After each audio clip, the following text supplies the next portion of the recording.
Hi, and welcome to my presentation. Oh, it's I didn't realize we would have speakers. So my presentation is called 3 Hot Tips for High Performance Extensions. My name is Johan, and I work at the Linköping office for Configura. I've been working with Configura since 2015, and I started off working with commercial interiors. I've also worked a bit with material handling, and most recently I was part of the team developing the flooring extension. I was also part of the performance task force, and it is in that capacity I'm speaking here today. I'll be talking about a bit what I've learned when it comes to performance, and I'm probably going to start off a little bit talking about the performance task force as such, just to give a bit of a background to this presentation. The performance task force started right around the release of 12.5. We've been receiving complaints from users saying that CET was slow, that we had been, we've seen a slow decline, and suddenly, it really came to everybody's attention that we really need to do something about the performance. And it is not really a new thing at Configura to be looking at performance. We've been, focusing on different areas at various times and always try to keep our extensions quick and snappy. What I think differed this time around was that we decided to take more of a broader approach to performance, not just look at certain functions or certain specific extensions, but actually look at how users interact with CET and try to see why are things slow for users and maybe that we haven't discovered. And we started running CET with all the extensions in user settings. We were looking at how users were doing. We were timing, the average startup times of CET. And having done that also, we went in and we tried to help out manufacturers and extension developers on a broad scale to see, from an outside perspective, what can we do to improve the performance? What do we see that maybe external developers working on this extension doesn't see, and what can we do with our platform to approach this? The performance task force was really going during the summer, and we've been assessing the results right now. What we have done is picked off a lot of low-hanging fruits, but a lot of the things that can be done about performance takes longer time and needs further planning, and it is not just to go in as a quick operation and sort them out. I'm going to be talking a little bit about and we have, since the performance started, we have seen results in lowering the startup time for CET. We've implemented ways. We've enforced tasks, for instance, in CET that they are not allowed to overshoot anymore, or they will be blacklisted. And I think, and we have seen a general decline in the load times, faster load times in CET in general. So that's good. CET is not necessarily like every other platform.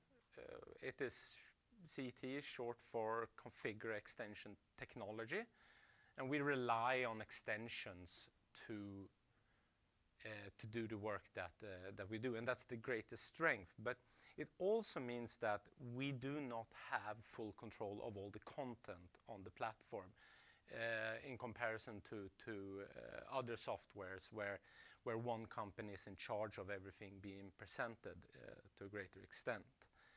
And this, of course, puts a lot of responsibility on individual developers and individual extension teams driving the innovation, and it has worked out really well. But it also means that sometimes we need to reiterate that you can't do everything in certain ways because we're sharing the platform with others. If one manufacturer has a task that runs and eats up all the CPU power, it's not going to work out for everybody else. One of the things that I think has changed over the years since CET was first conceptualized, and as far as I know, that was 2004, that's when CET really started, is that the way that users interact with CET has changed over time. We see that you load more content. We have large external resources, maybe CAD drawings implemented, and it needs to be able to run with all this data loaded in to on a scale that I don't think ever was expected back in the day when it was first developed. And we have been working, of course, to improve that, but things are changing, and it's a little bit back and forth. I also think that one of the things that's really changed is the way that users perceive software. Back in 2004, graphic performance was on everybody's mind. Showing 3D environments were something relatively new. I mean, graphics cards on its own was a relatively new occurrence at that time, and I think today people expect software to consume data. No matter what you put into it, they expect it to run, and perhaps we don't realize, or maybe users don't realize the limits that software and hardware even today has limits, and in some regards we're pushing those limits with our platform.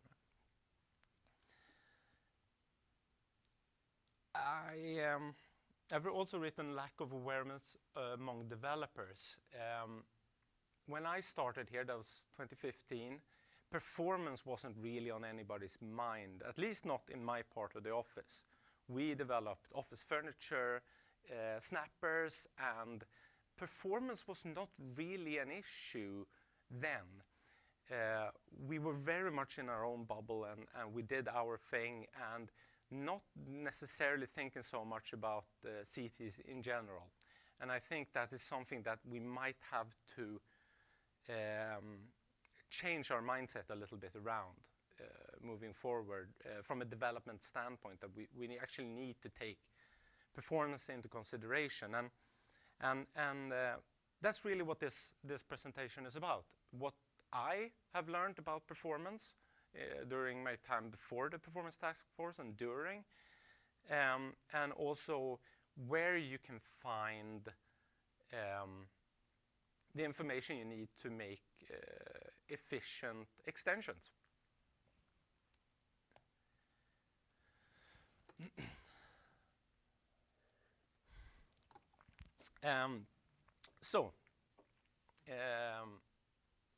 During the Performance Task Force, we have a very talented developer at Configura called Paul Jones. He put together a webinar going into detail on a lot of the and practical examples on what takes performance in CET and what, from a development standpoint, you can do to mitigate it.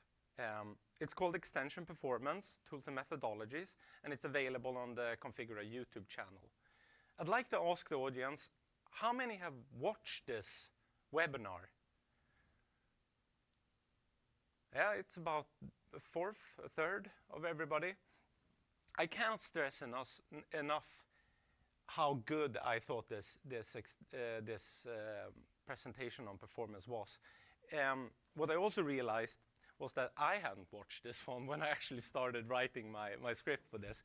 So when it came to the breakout session, and we were talking, they asked me, have you seen the performance webinar? And I had to, crawl to the cross and say, nah, have not, because we're covering a lot of what you're talking about here. And I'm like, it does, and it's going to be fine.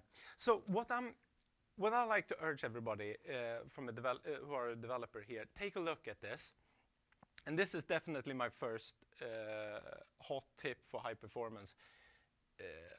Learn about because we have a pretty narrow working domains. We tend to work with office furniture, material handling, or kitchens. I mean, the problems that we see, we draw models, we work with snappers.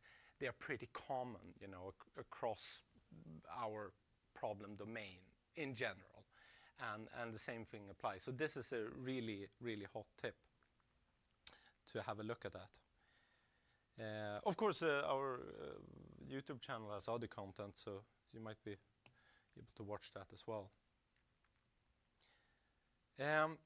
So we're going to do some taste tests of things that I believe is very important when it comes to performance. I am not going to go into depth like really in depth on any of these subjects, just because it is better explained in the webinar, and I don't believe this is the venue really to go really deep and gritty into the coding details of this. But the idea is that you should have a general understanding of what can be done and where to find information to improve performance. We're going to be looking at the performance profiler, debugging graphics in CET, and different ways to do time measurements in CM code. Starting, do we have any questions so far, by the way? I'm just rambling on here. There are going to be more opportunities to ask questions later. Okay, so I'm going to start off with the performance profiler. You can find it in CM Runtime Debug, and it's a really good way to start performance debugging. It gives you a very broad overview on what is using time in a scope, like you would wrap a piece of code typically. You will get information on exactly how many calls to a certain function you've been doing, and you're going to get a report on how much time is used in that function and in its subfunctions respectively. You can use it pretty much anywhere in CM code, with the important caveat that as soon as you go out of CM code, you go into a DLL, or you do some sort of net request or that kind of stuff, it doesn't see that. It's blind to those kind of things, which might be a blessing or a curse, depending on how you see it. I'd like to go on the positive side and say that, well, it actually shows you the things that you can do something about. So there's that. Here's how you typically use it. You will need the use, and then you run performance profiler begin call. That is going to initialize the profiler, add all the packages, and then typically you run the code that you want measured in between the begin and the end, and it's going to look, what is being called, how many times is it being called, and at the end then pprof end. You would use that then to stop the profiler and print a report to the log. This is saved, so you can actually print, how many reports and sort it on different keywords. And we're going to take a look in a second how this report looks, so that you have a good understanding on what to expect. One of the things here in the webinar that has changed is that the sorting is now not, we actually have an enum to define the sorting order rather than just a symbol, which I think makes everything a lot easier. I didn't realize how few pixels we have here, but this is a typical output, and I'm sorry that it's a little bit large or small, depending how you see it. I'll run through the basics of this. The numbers and the exact words here are not important. You're probably not going to be able to see them properly. But typically, up in the top left corner, you have the wall clock time from start to finish. How long time did the profiler run? It's a good measurement. Each row here represents a function call. If we start from the right, you can actually follow a link to each function call to see where it's located. The second to rightmost column, you have the package, and the webinar goes into more detail with this, but you can define which packages you want to measure on. Typically, you measure all. That's what I've done, and you see what package it belongs to. Perhaps more importantly are the amount of calls that has been made, and we're going to get back to the oddities in this particular example. Starting from the left, you have two groups of columns. The four columns are what you actually are interested in. The two leftmost ones are the inclusive time per call, and the two after that are the exclusive time per call.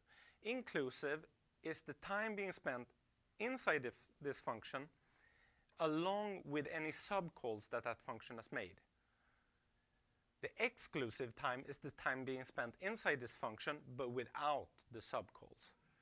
So in the first example here, we have one call. This was the one I measured. We have one call. It uses all the time, naturally. We can see that the inclusive time is really high. It's pretty much the same as the wall clock. And we can see that the exclusive time is just 1 microsecond.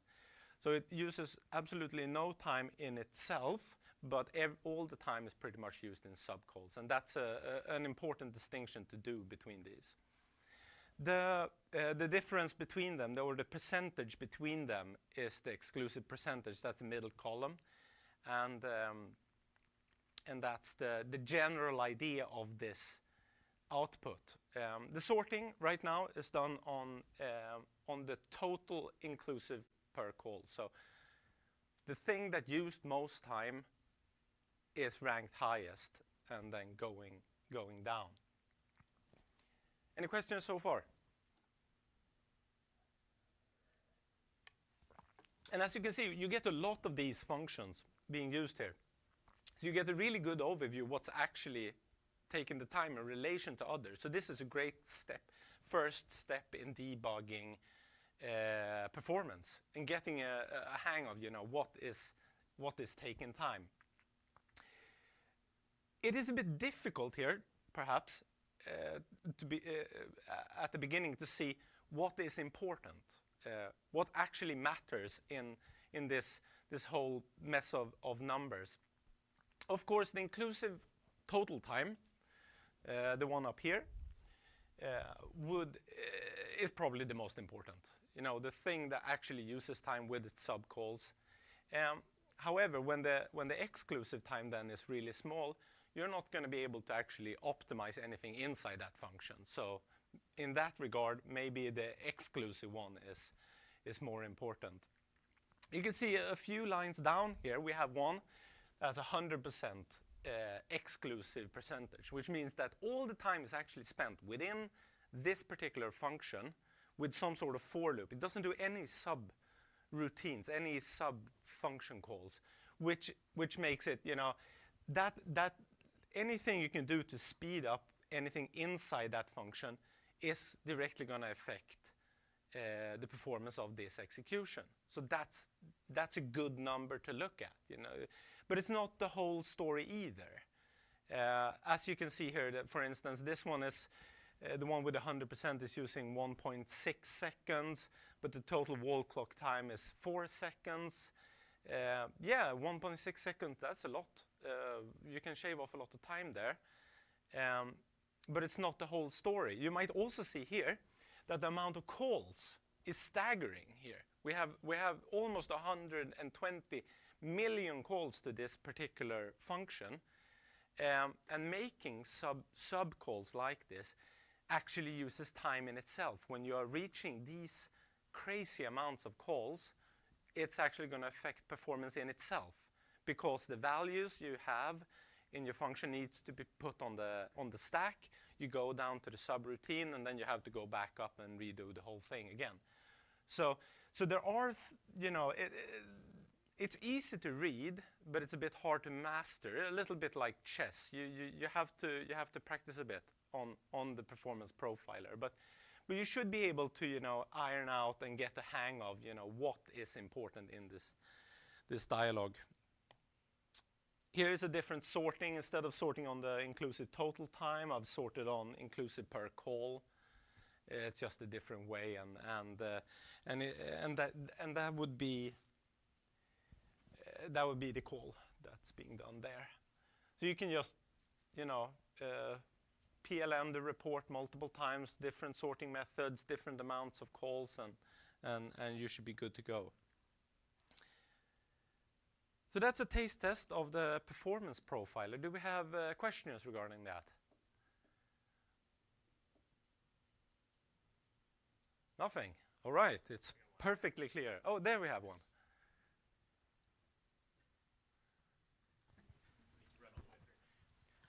Is there a way to show that more graphically within CET, like within a dialogue?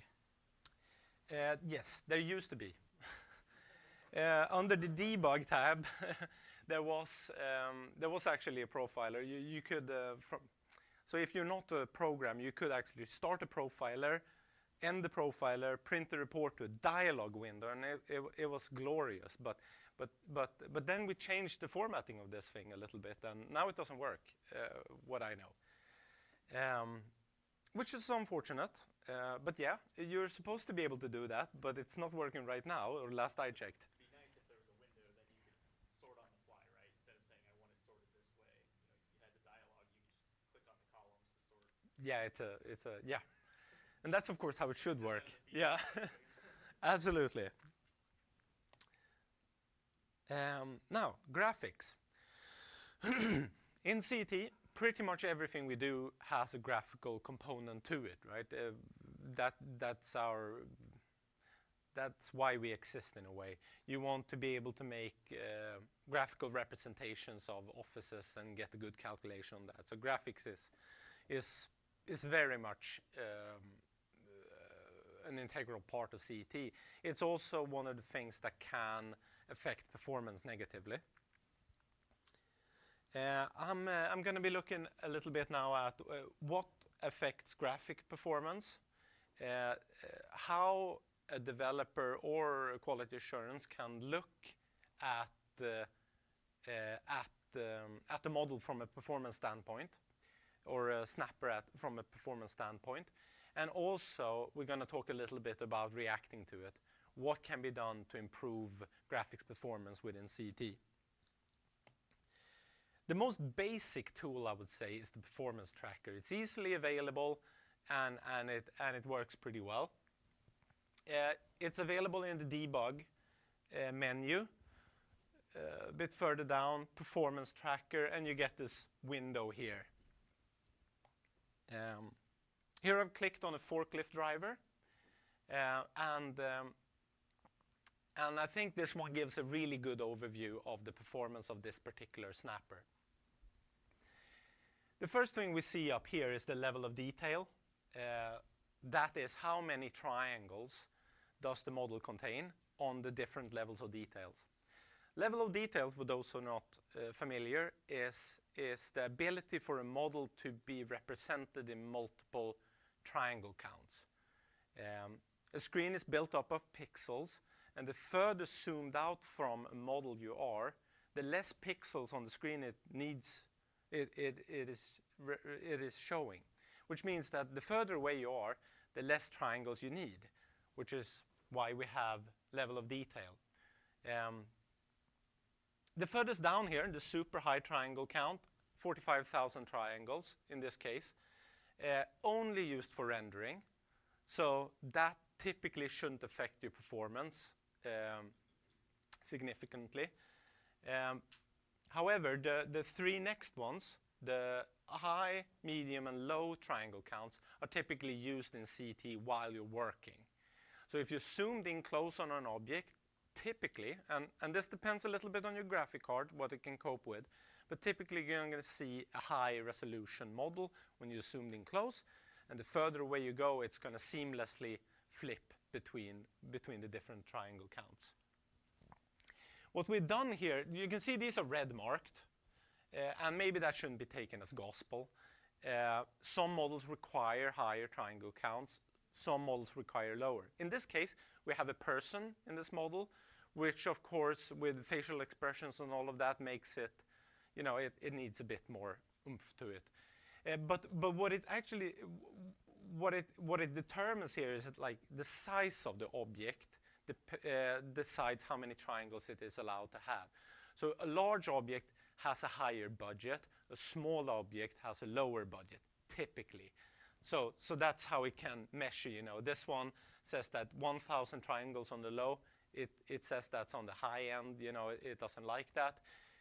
But then again, it's a good benchmark. Like, these should be in the middle here or further down. Otherwise, you might have too many triangles. And if you have too many triangles, your graphic card is going to struggle with it, and you're going to have a low FPS, typically. There are other things here that you can see about performance. Under the performance category, smart, eh? We have the bound. The bound is used by CET to determine where you're clicking.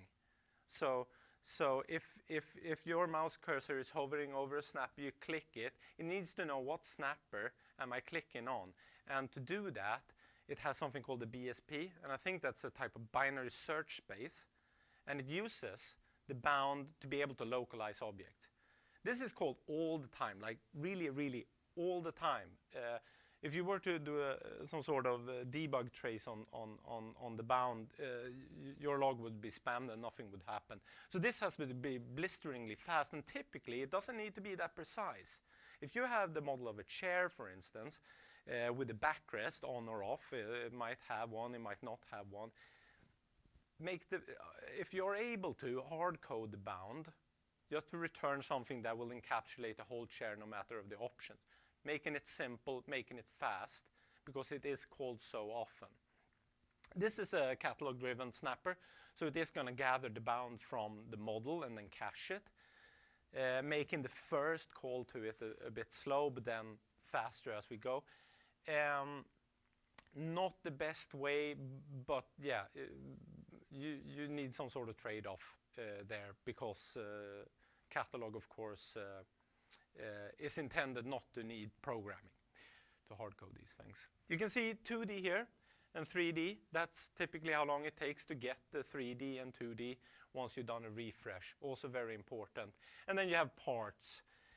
I'm not going to talk much about parts, but there are made a ton of them all the time. Like every time you change a snapper, you flush the parts, you need to generate so many parts. And if that's not fast, everything else is going to suffer from it. So parts also has to be fast. And I think this dialogue gives a really good overview on the performance of a snapper in general. It's a good first step, debugging performance on a graphical object in CT. Questions on that? Johan? Oh, wait. The microphone. Sorry, microphone. There we go. Do you know if the 2D and 3D performance bars there includes the time it takes to do your graphics in the repositories for Red? No, I don't know that. All right.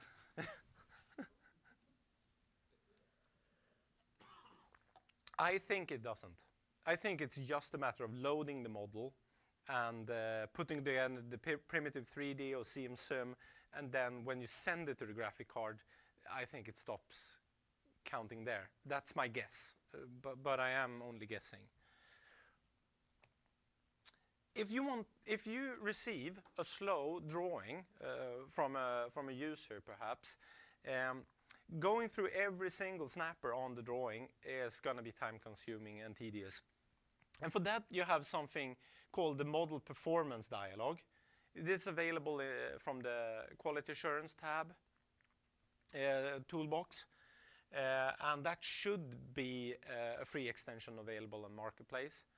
And you just click the button, you get this window, and what it does is it does pretty much the same thing as the performance tracker, but on the whole drawing. So you have all of these snappers here, and you have them rated next to each other. You know which ones are the black sheep in the herd here, and that gives you a really good overview on a drawing that you've received.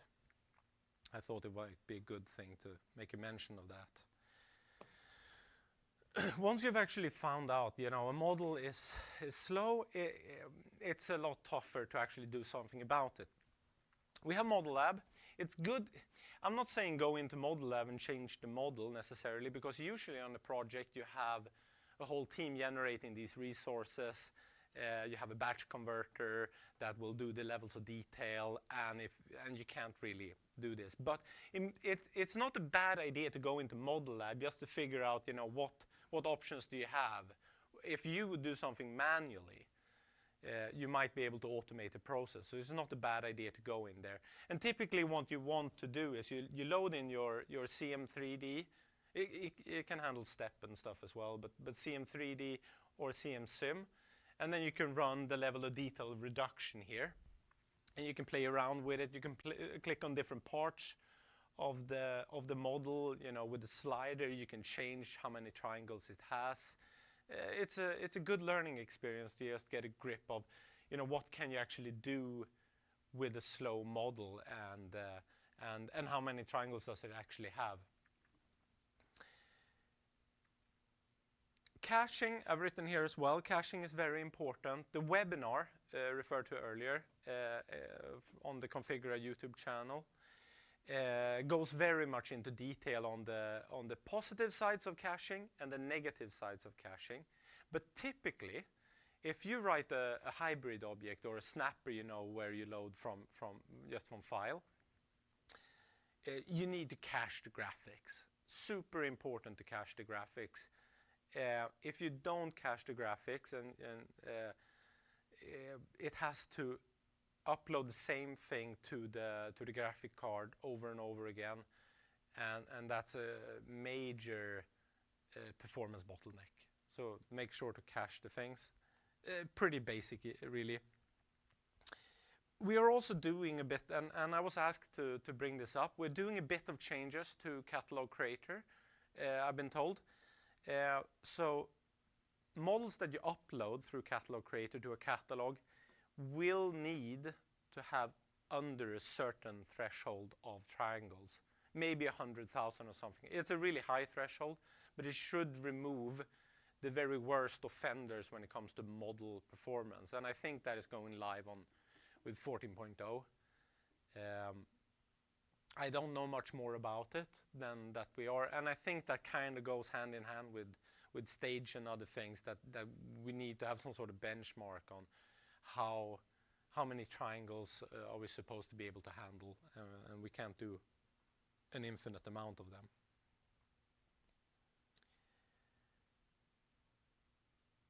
Time measurement. Before we go in, yes, please, microphone.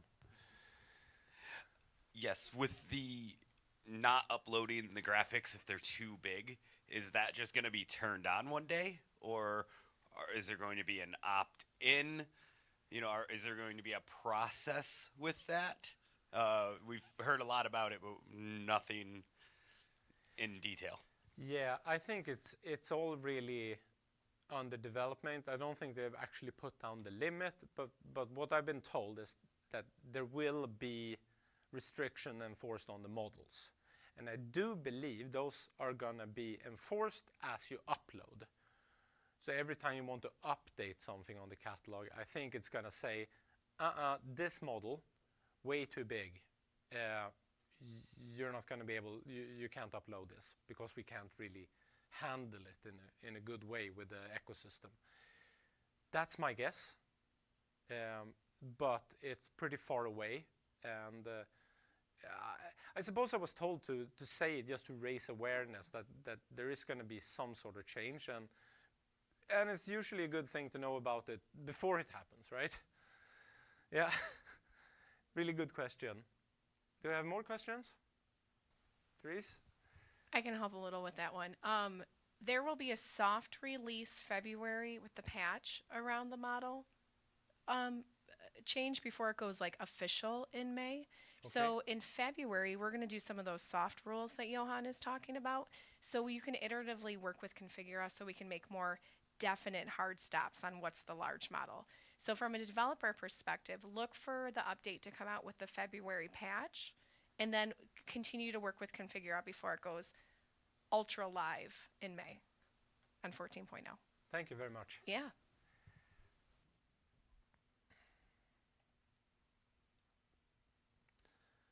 To be able to know if something is slow, you kind of need to time it. Stopwatch is all good, but there are more handy things. I think the go-to thing to use is usually p-time. P-time is a syntax, a macro, that you can wrap around blocks of code. Here's the same one that I used before as an example. It takes a lot of time. What it actually does is not important, but it takes a lot of time. And you would wrap it with this bracket, and once it's run, once this one has executed, you will get a printout like this. Calculation, the text there, and then 4 numbers or something like that. Maybe it's up to 6 numbers. How long time it actually took to run. I think this is the most basic way to do time measurement.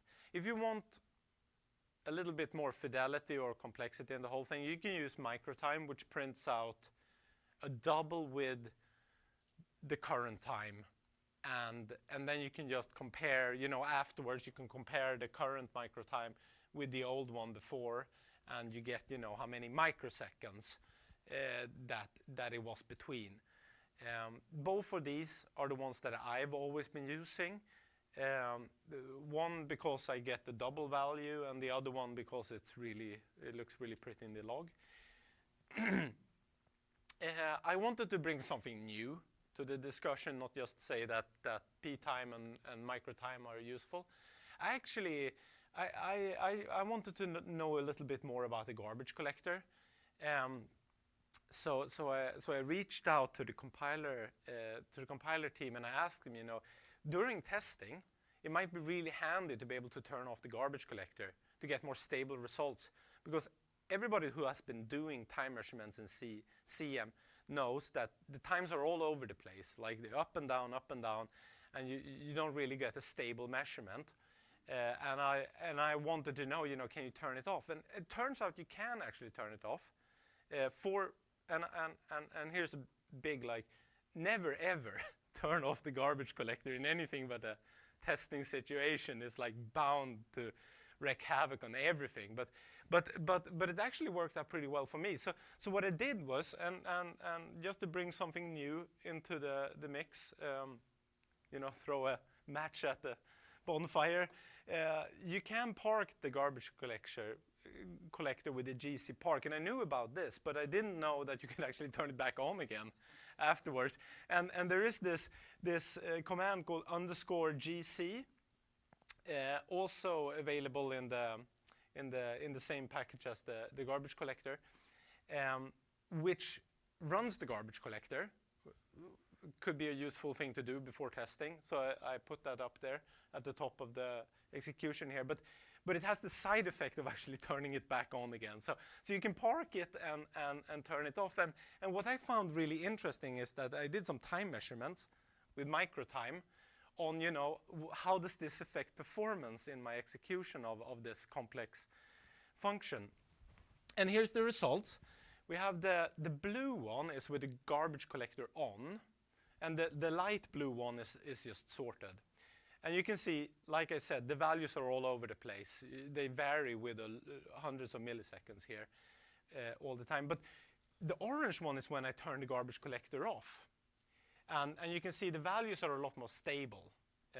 And it's even easier to see here with with a light orange bar.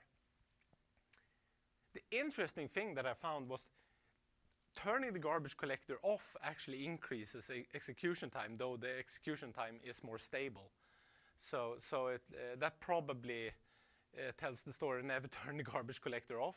But if you want to do automated testing perhaps, to print out into some Excel sheet, to do regression testing, maybe it's an idea to actually have the tests turn off the garbage collector and just to get more stable results.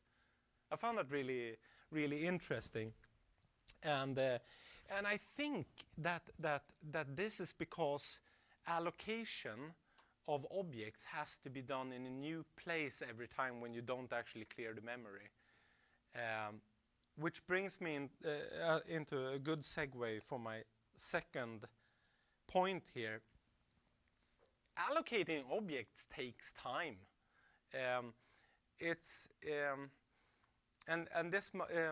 This is really something that's not thought of that much, because you might be timing, okay, the creation of this object was really fast, I moved on, I ran my test, that's good, but actually we're garbage collected. So you if you're creating a lot of objects, they eventually need to be taken care of and removed by the garbage collector, and that takes time.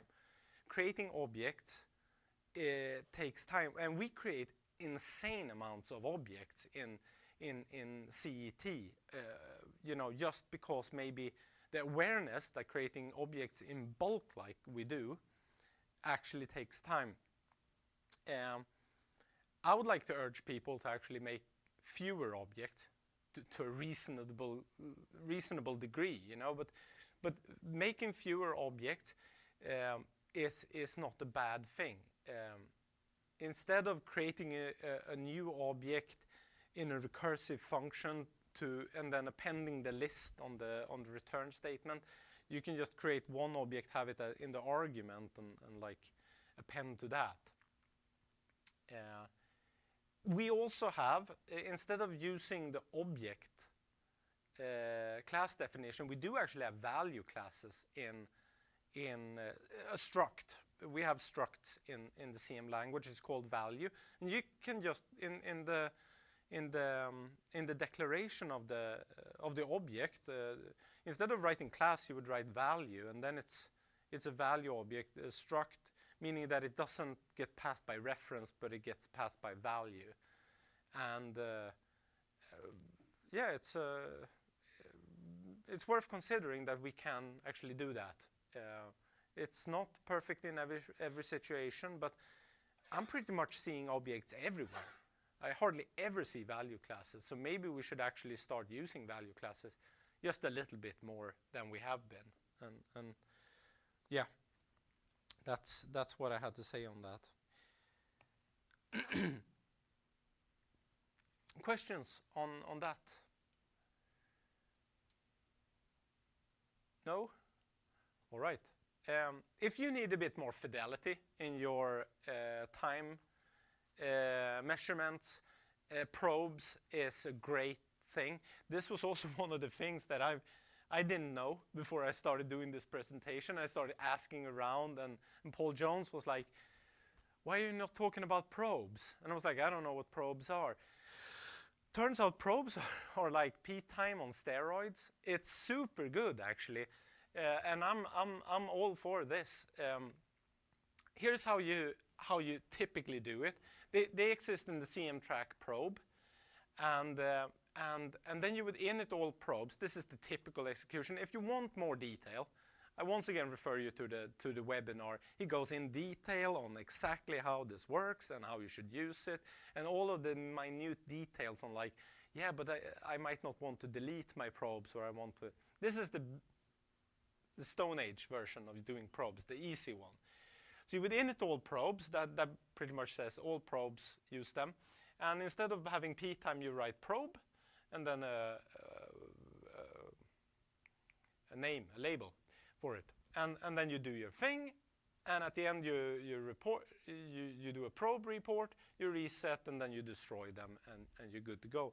The cool thing with this is that if you have probes then inside this this actual function call here, you will get the execution the execution tag staggered in an output that looks like this. And once again, so I'm sorry that this is small, but here's a typical one. Over here you can see create dialogue, that's the first one, and then all the things that happen underneath have been staggered. And you get the time, you get the minimum, maximum time, median time. If you have multiple runs, this is great to know. A lot more descriptive than just p time. And you don't need to write like the framework for micro time that you would record them and then, you know, get me the average, get me the median. I've done that, and that takes a lot of time. It's very cumbersome. This, you know, I'm sold. And you can get, you know, the amount of calls here. I would even say this is better than the profiler in some regards, even though you actually need to write where you want these timings to do, which is the positive thing with the profiler, that you would just wrap something and you get all of the information. So I'm very, very happy about this. I can highly recommend it, and refer to the webinar on exactly how to set this up and all these nice details on how, because this is, I'm sold on this. So to summarize, my 3 hot tips for high performance: try out these things that I pointed out. It does not own, it doesn't work like you can just go to a presentation like this, say that, oh, there's probes, there's profiler. You actually need to try them out maybe before you actually need to use them. Do a bit of research. And once you actually get to the point, like here's where I could use probes, actually employ them and try it out, because just listening to something is not going to do like that much. And probably, and the good thing is we have the webinar on YouTube, so you can actually go through these different segments in your own time. The second hot tip would be make sure that you can succeed.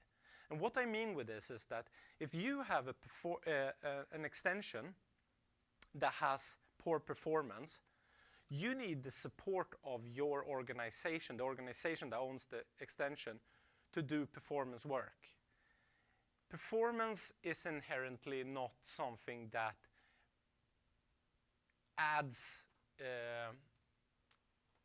very definite value to the extension. You don't notice it from a management standpoint that things are slow or that you're going to improve it. But which means that if you start doing performance things and maybe something breaks, you kind of want the people in charge to be aware that you're actually doing this and that they are behind you. Because you need support to do performance improvements. And some of the changes that you might need to do on an already existing extension to improve the performance can be risky, and it might, you know, affect users and thing, and you need the support. So make sure you're set up to succeed with this and that you have the backing you need. I would also urge people to challenge how things are working.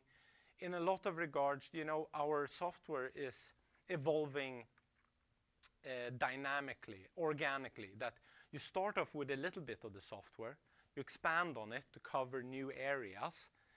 Sometimes you actually need to go back and refactor things to make them simpler and easier, and I would actually urge people to dare to challenge how things are working. In some cases, this organic growth of software creates monsters in the code. Like, they are so complex, and sometimes they might be like, yeah, we're trying to see a drop-down menu.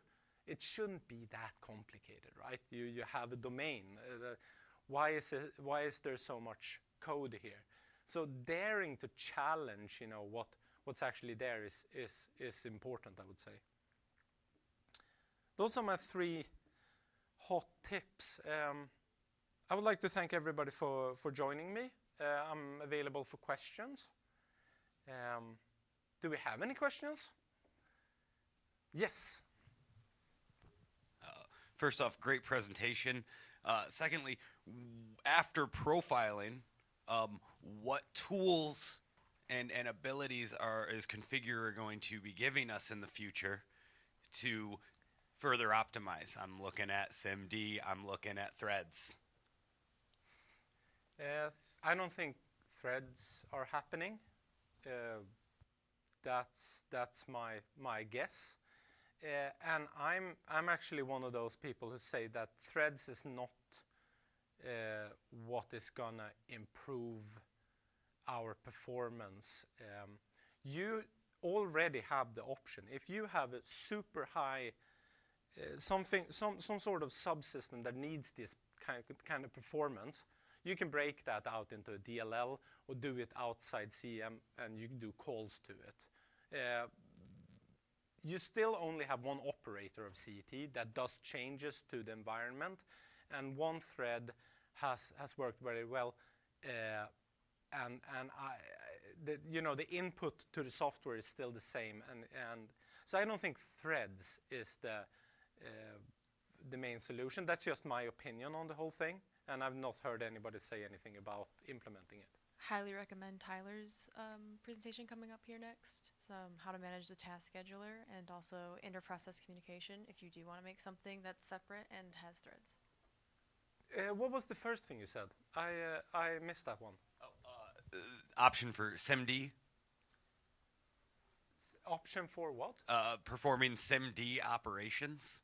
Ah, It's batching operations. You can do like 4 at once. If you're doing multiple operations, you can set it up. It's a Intel thing, and it caches it in memory and then performs each operation rather than one after the other. It'll do 5, 4, 4, 4, 4.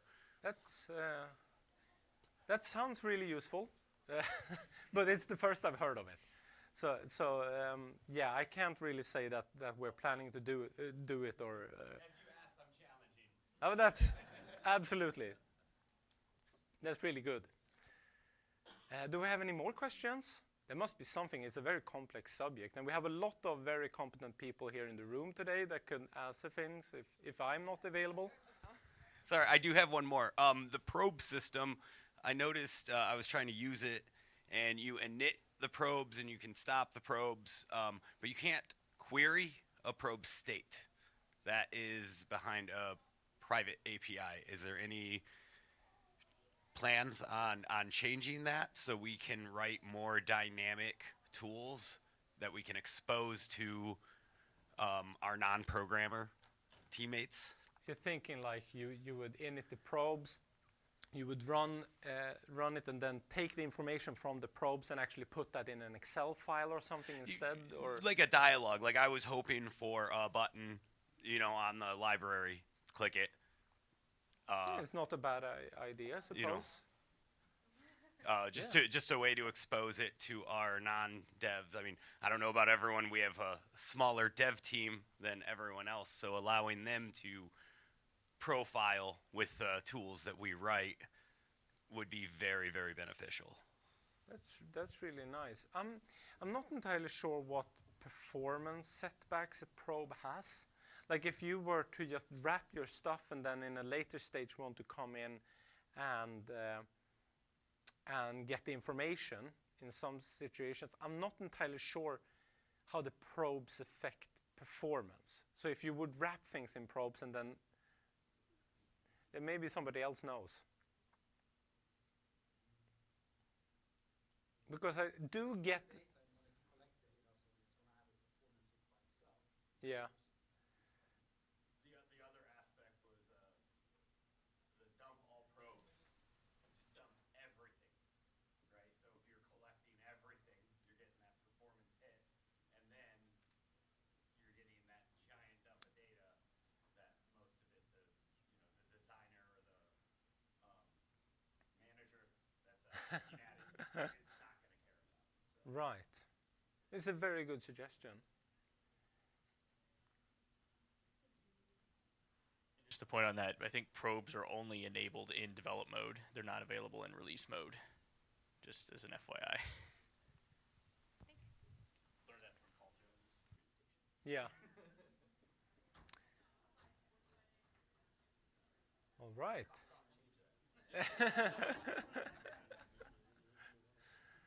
All right. Thank you all very much. I'm here if you have any questions, and yeah, enjoy the rest of CETX.